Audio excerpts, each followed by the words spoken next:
di sini itu kita akan jadi podcaster kali ya. Iya. Karena dari tugas Mas Isak itu disuruh buat podcast tentang kebijakan luar negeri. Dan kami di sini mengambil contoh negara dari kebijakan Filipina pada saat Ferdinand Marcos. Nah, untuk podcastnya kita namain podcast apa? Emproy. Lalu siapa Emproy? Oke. Mungkin sebelum kita lanjut ke podcastnya, kita kenalan dulu ya biar lebih dekat siapa aja yang ada di podcast kali ini. Nah, untuk gue sendiri itu Muhammad Arifatullah Sastra dan dengan NPM 2416071103. Dan untuk selanjutnya Nama gua Rehan Yusril Al-Muzaffar dengan NPM 2456071008. Di sini gua juga berperan yang sama sebagaimana dengan Sastra, yaitu host. oh iya, gue juga tadi itu sebagai host 1 ya. Kalau Yusril tadi host 2. Selanjutnya Lanjut. Gua namanya Fadli Junatul Mafruha dengan NPM 2416071104 sebagai narasumber 1, ditemani dengan rekan saya.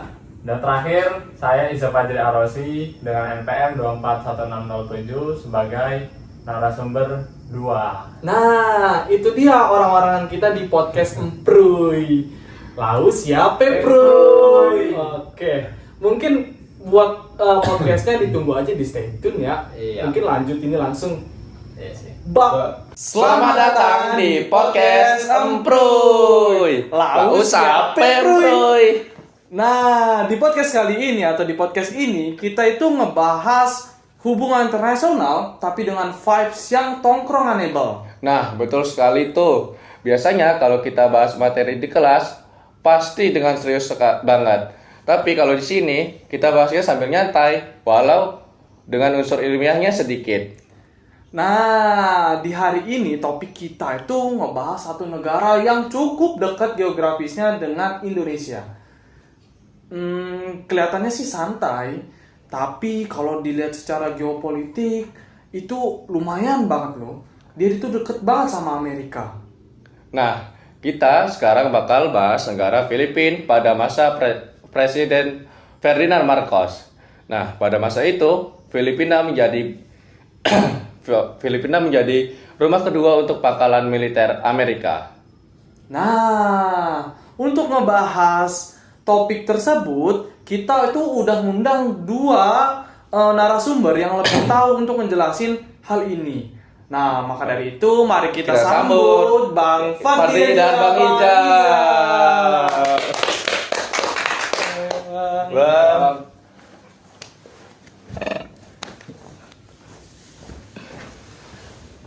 Kayaknya agak sedikit telat ya dari Bang Fadli dan Bang Iza ya. Mungkin ketahan oleh Amerika dan juga Iran kali ya.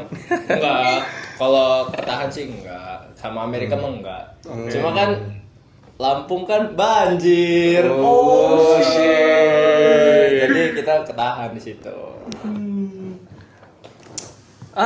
Bang, di podcast kali ini kita itu lagi ngebahas kebijakan luar negeri Filipina pada masa pemimpinan Ferdinand Marcos. Jadi di sini bisa nggak abang itu ngejelasin lebih detailnya terkait kebijakan luar negeri Filipina pada saat itu?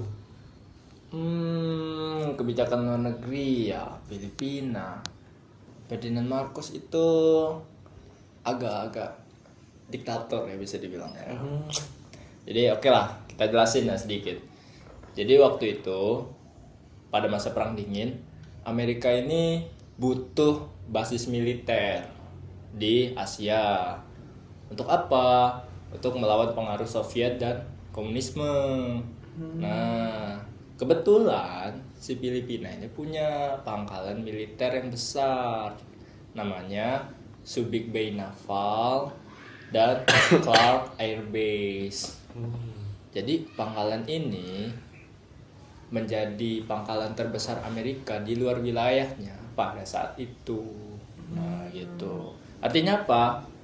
Semua akomodir kayak pesawat, terus logistik, habis itu perlengkapan perang, persenjataan dan lain sebagainya dari Amerika itu ada di Filipina. Gitu. Terus mau nambahin, ini kalau kita ibaratin tongkrongan ya kayak kita. Ini ibaratnya kalau Amerika itu ibarat wifi, numpang wifi, tapi dia bawa router sendiri. Jadi gimana tuh Bang? Tapi menariknya nih ya, Marcos itu sempat minta negosiasi ulang ke Amerika pada tahun 1979.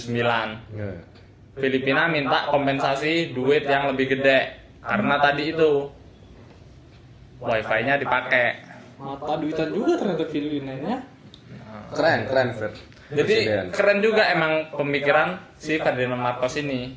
Dia ibaratnya silahkan pakai wifi saya, tapi ikut bantu bayar tagihan bulanan gitu. Oh, pintar.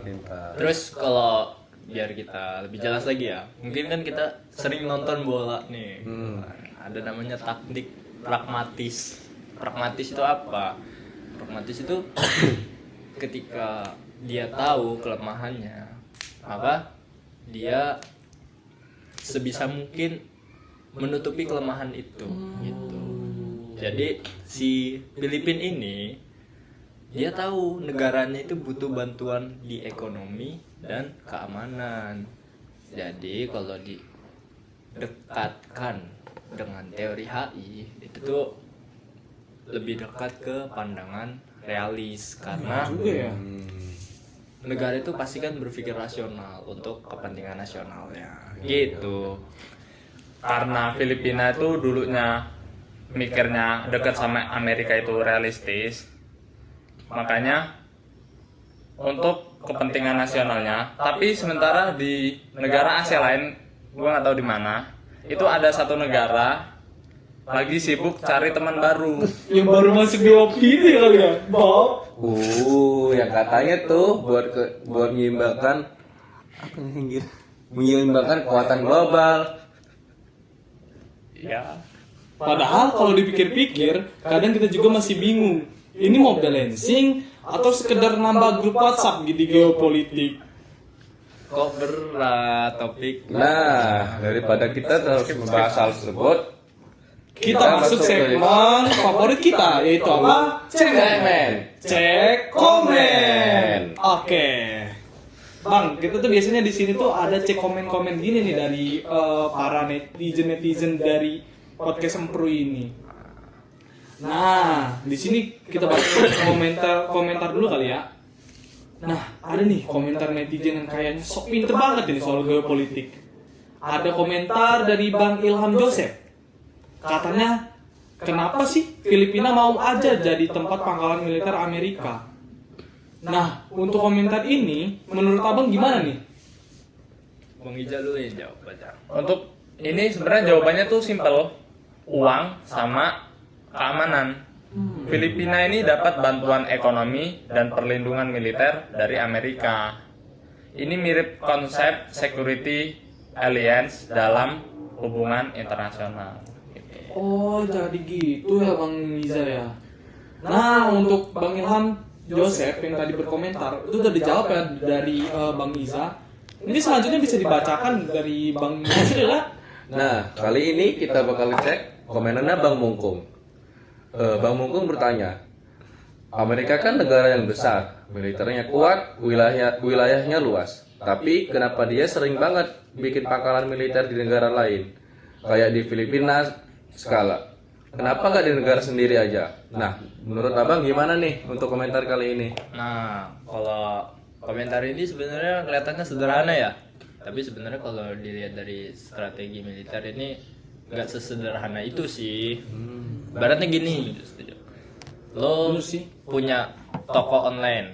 Nah, lo bisa kirim barang kan dari gudang ke rumah gitu, atau ke rumah-rumah orang gitu kan.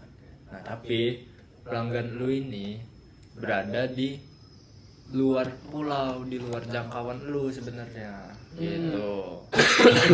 Jadi gimana caranya buat ngejangkau pelanggan lu ini?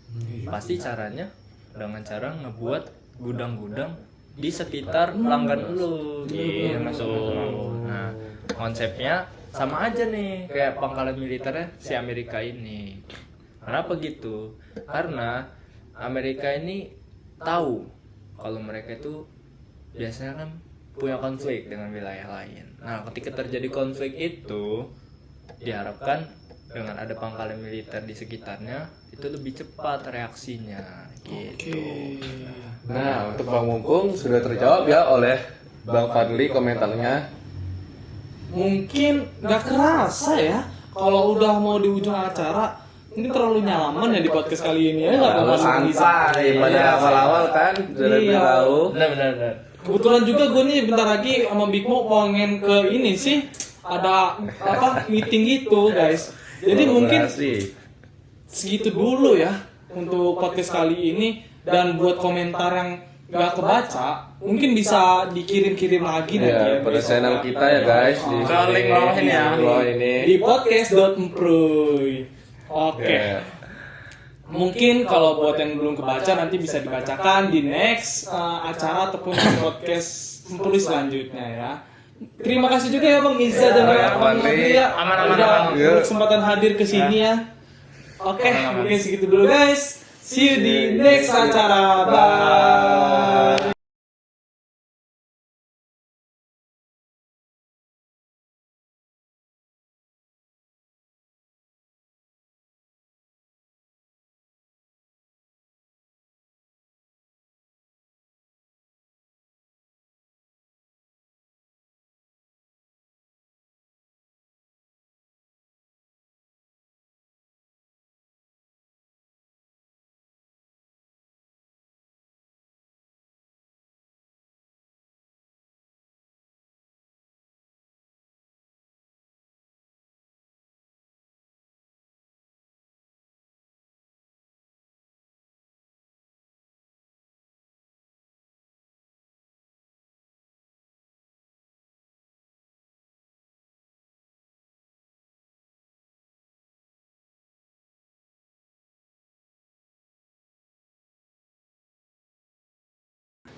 Gimana tuh Bang jadi?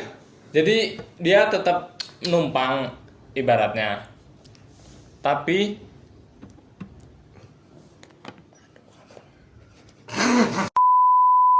Kamu bener gila tuh. Dia nunduk banget sih. Enggak kelihatan.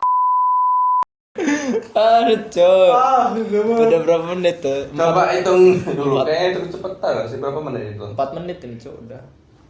Bisa lah 10. lanjut. Coba tes. Sabar sih. Jangan digituin. Sabar, coy, sabar. Gua mau baca dulu. Benar nyamar. Kalau enggak giniin aja ya. Ya. Ya gini aja kan. Giniin aja kelihatan Nah, dari mantap. tisu. Udahlah. Selamat datang di podcast Emproy. Di mana di podcast kali ini kita ngobrolin hubungan internasional tapi dengan vibes tongkronganable. Mana banyak rambut aja.